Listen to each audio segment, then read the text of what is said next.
ডিএমপির দারুস সালাম জোনের সহকারী কমিশনার এমদাদ হোসেন জানান, স্থানীয় জামায়াত শিবিরের নেতাকর্মীরা মাদক বিক্রি ও সেবন ঠেকাতে ওই অভিযান চালিয়েছেন। তিনি বলেন, গত সপ্তাহেও স্থানীয় বিএনপি নেতার নেতৃত্বে একই ধরনের অভিযান পরিচালনা করা হয়েছিল। তবে সামাজিক যোগাযোগ মাধ্যমে ছড়িয়ে পড়া ভিডিওতে মারধরের দৃশ্য নিয়ে প্রায় ডিএমপির দারুস সালাম জোনের সহকারী কমিশনার এমদাদ হোসেন জানান, স্থানীয় জামায়াত শিবিরের নেতাকর্মীরা মাদক বিক্রি ও সেবন ঠেকাতে ওই অভিযান চালিয়েছেন। তিনি বলেন, গত সপ্তাহেও স্থানীয় বিএনপি নেতার নেতৃত্বে একই ধরনের অভিযান পরিচালনা করা হয়েছিল।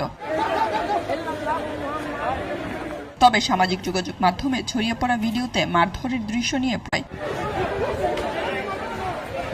ডিএমপির দারুস সালাম জোনের সহকারী কমিশনার এমদাদ হোসেন জানান, স্থানীয় জামায়াত শিবিরের নেতাকর্মীরা মাদক বিক্রি ও সেবন ঠেকাতে ওই অভিযান চালিয়েছেন। তিনি বলেন, গত সপ্তাহেও স্থানীয় বিএনপি নেতার নেতৃত্বে একই ধরনের অভিযান পরিচালনা করা হয়েছিল।